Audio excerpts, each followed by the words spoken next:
Volvemos en directo a América para actualizar las noticias que marcan la jornada. Soy Valentina Torres Sánchez, los invito a repasar la información en este jueves. Se tambalea el gobierno británico. El secretario de Salud, Wes Streeting, renunció a su cargo y se espera que rete al primer ministro Keir Starmer por el liderazgo del laborismo. La ex viceprimera ministra Angela Rayner fue exonerada tras enfrentar problemas fiscales y también podría entrar en contienda.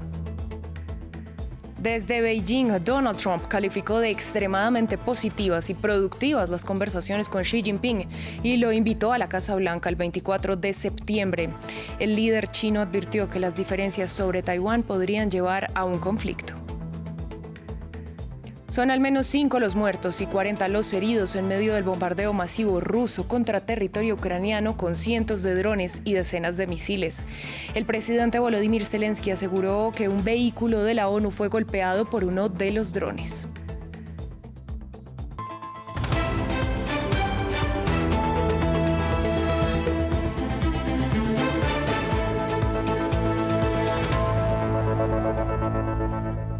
Comenzamos en Reino Unido, donde el actual gobierno podría tener las horas contadas. El secretario de Salud, Wes Streeting, presentó su renuncia y se espera que rete a Keir Starmer por el liderazgo del Partido Laborista. Streeting criticó fuertemente al primer ministro, no solo por el contundente golpe al laborismo en las elecciones de la semana pasada, sino también por otras medidas y lo que llamó errores personales. Además, la ex viceprimera ministra Angela Rayner fue exonerada tras enfrentar problemas fiscales personales, por lo que también podría entrar en contienda. Así se pronunció Streeting. No cabe duda de que la impopularidad de este gobierno fue un factor determinante y común en nuestras derrotas en Inglaterra, Escocia y Gales. Los buenos militantes laboristas perdieron sin tener culpa alguna. Hay muchas razones que podríamos señalar, desde errores individuales en materia de políticas, como la decisión de recortar la ayuda para la calefacción en invierno, hasta el discurso sobre la isla de los extranjeros, todo lo cual ha dejado al país sin saber quiénes somos ni qué representamos realmente. Vamos ahora a China, donde Donald Trump aseguró que tuvo conversaciones extremadamente positivas y constructivas con Xi Jinping, a quien calificó de amigo. El republicano invitó al líder chino a la Casa Blanca el 24 de septiembre. Esto al tiempo que Xi aseguró que su plan de rejuvenecer China es compatible con los de Trump de hacer a Estados Unidos grande de nuevo. Todo ello pese a que el presidente chino advirtió a Trump más temprano que diferencias sobre Taiwán podrían llevar a un conflicto entre las potencias. Adrián Foncillas, corresponsal de France 24 en Beijing, nos amplió los detalles. La trampa de Tucídides fue un feliz hallazgo del académico Graham Allison. Aludía al inevitable choque cuando coinciden una potencia pujante y otra declinante en un mismo periodo. Los think tank y la prensa se agarraron al concepto durante años para describir la realidad sino-estadounidense. Bastaba citarlo para dotarse del aura del experto, pero el abuso aconsejó poco después alejarse de él. Esta mañana lo ha recuperado el presidente de la potencia pujante, Xi Jinping, frente al de la declinante, Donald Trump, para animarle a evitar el destino trágico de Atenas y Esparta. ¿Pueden China y Estados Unidos superar la trampa de Tucídides y crear un nuevo paradigma de relaciones entre potencias?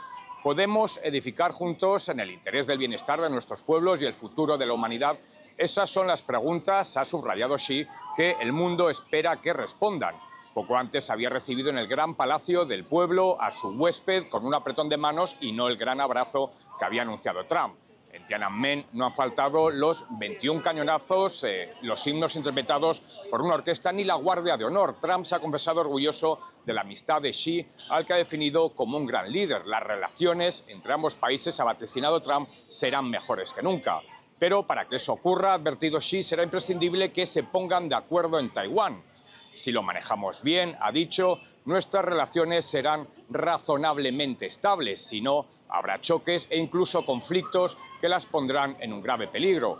Soplan vientos favorables para Beijing. Debilitado y sin mucho más que ofrecer, Trump podría darle concesiones inéditas a China sobre Taipei. Por ejemplo, la congelación de una venta de armas, la mayor de la historia, que aprobó el pasado año, pero que aún no se ha materializado. Vamos ahora a Ucrania porque Rusia lanzó un nuevo ataque masivo contra territorio ucraniano con cientos de drones y decenas de misiles. Uno de los principales objetivos fue Kiev, la capital, al tiempo que el presidente Volodymyr Zelensky aseguró que al menos 5 personas murieron y otras 40 resultaron heridas. Además denunció que uno de los drones golpeó un vehículo de Naciones Unidas. El ataque aleja cada vez más la posibilidad de un alto el fuego entre Ucrania y Rusia, pese a las breves treguas anunciadas este mismo mes, que tampoco fueron respetadas. Es horrible cuando lo estás viviendo, cuando lo ves, cuando ves a la gente de pie llorando, rezando por la supervivencia de sus seres queridos, solo deseas que termine. Quiero que la guerra acabe pronto y que no haya más víctimas.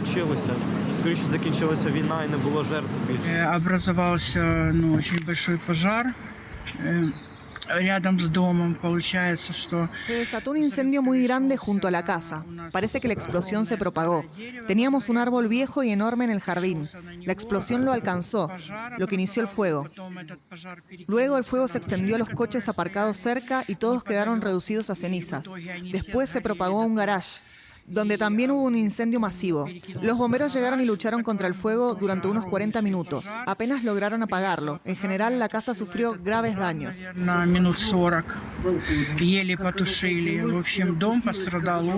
Entre tanto, una corte ucraniana ordenó la prisión preventiva para Andriy Yermak, quien fue el principal asesor del presidente Zelensky por su presunto papel en una trama de malversación de fondos. El tribunal determinó aplicar una medida preventiva de detención por 60 días a partir de la fecha de su arresto y fijó su libertad bajo fianza en unos $3,16 millones. Yermak mantiene que es inocente, pese a estar acusado de participar en una red que habría blanqueado unos $10,3 millones mediante un proyecto inmobiliario de lujo cerca de Kiev. El gobierno del Líbano exigirá a Israel que cese el fuego en las conversaciones cara a cara de este jueves en Washington, según un alto funcionario libanés, mientras Hezbollah e Israel continúan intercambiando ataques a pesar de la tregua en vigor desde el 2 de marzo. Las conversaciones previstas con la mediación de Estados Unidos serán las terceras en los últimos meses. El grupo chiita, que ha criticado la ronda de negociaciones y que no participa en ellas, atacó este jueves el norte de Israel, provocando varios heridos, 2 de ellos de gravedad, según reportes de medios locales. Mientras Tel Aviv advirtió de ataques durante las últimas horas a lo que denomina objetivos de Hezbollah en el sur del Líbano. Vamos hasta India porque la cumbre de cancilleres de los BRICS en Nueva Delhi estuvo marcada por la fuerte tensión entre Irán y Emiratos Árabes Unidos.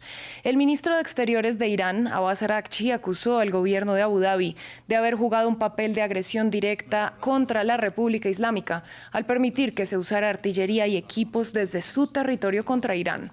Además, en medio de la polémica, luego de que la oficina de Benjamin Netanyahu asegurara que el primer ministro se reunió en secreto con el presidente emiratí Mohammed bin Zayed en medio de la guerra, un encuentro que Abu Dhabi niega. Estos crímenes y el silencio occidental con el que son recibidos solo pueden ocurrir si existe una sensación de impunidad. Esa falsa sensación debe ser destruida por todos nosotros. Por lo tanto, Irán hace un llamado a los Estados miembros de los BRICS y a todos los miembros responsables de la comunidad internacional para que condenen explícitamente las violaciones del derecho internacional por parte de Estados Unidos e Israel, incluida su agresión ilegal contra Irán, miembro de los BRICS, para que eviten la politización de las instituciones internacionales y tomen medidas concretas para frenar el belicismo y poner fin a la impunidad de quienes violan la Carta de la ONU. Vamos a Colombia. La Corte Suprema emitió un fallo que establece que la prostitución es por antonomasia una expresión de violencia estructural. El tribunal justificó su decisión argumentando que esta práctica es una consecuencia de relaciones de poder desiguales y discriminaciones basadas en el sexo de las personas. Una definición que implica un cambio de paradigma. ¿Cuál es el panorama en la región? Lo vemos en el informe de Diego Bassani. Colombia da un paso adelante hacia un nuevo paradigma legal sobre la prostitución, en medio de la revisión de un caso de un hombre condenado por el delito de explotación sexual comercial agravada y actos sexuales abusivos contra menores de 14 años. La Sala de Casación de la Corte Suprema de Justicia se pronunció sobre el marco conceptual de la explotación sexual. El tribunal dictaminó que la prostitución está enmarcada dentro de procesos de violencia estructural y aclaró que no se debe hablar de cliente, sino de explotadores sexuales directos, prostituyentes o demandantes. La prostitución no puede ser comprendida como una actividad neutra o voluntaria en términos abstractos. Por el contrario, es un sistema de desigualdad y discriminación basado en el sexo, que reproduce relaciones de poder históricamente desiguales y configura una forma de violencia. Según cifras oficiales, en Colombia hay más de 40.000 personas en situación de prostitución. El fallo judicial fue celebrado por parte del movimiento feminista del país sudamericano, aunque provocó reparos por parte de mujeres con posturas no abolicionistas, como la activista y senadora electa Alejandra Omaña. Sin embargo, consideramos necesario expresar nuestra preocupación frente a aquellos apartes de la decisión que parecen extender la noción de explotación sexual a toda forma de trabajo sexual ejercido por personas adultas.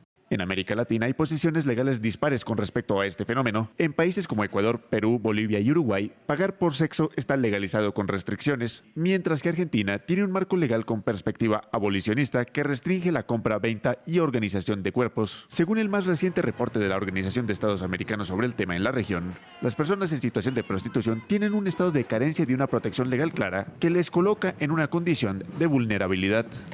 Hablamos ahora de la carrera electoral en Colombia. A falta de poco más de 2 semanas para la primera vuelta presidencial, uno de los favoritos, según las encuestas, se dio un baño de masas en un municipio cercano a Medellín.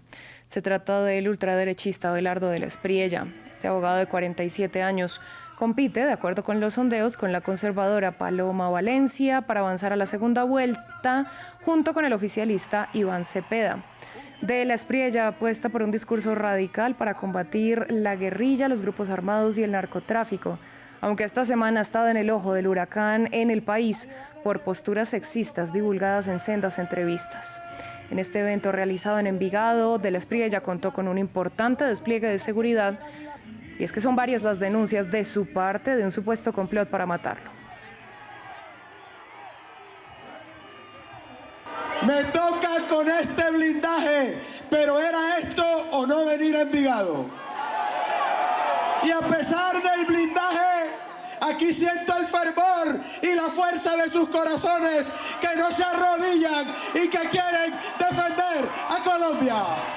Nosotros llegamos así al final de esta emisión de Noticias en France 24. A ustedes les agradecemos su sintonía y los invitamos a continuar con nosotros, que ya llega Paula Jiménez Correa con toda la información del continente asiático en Así es Asia.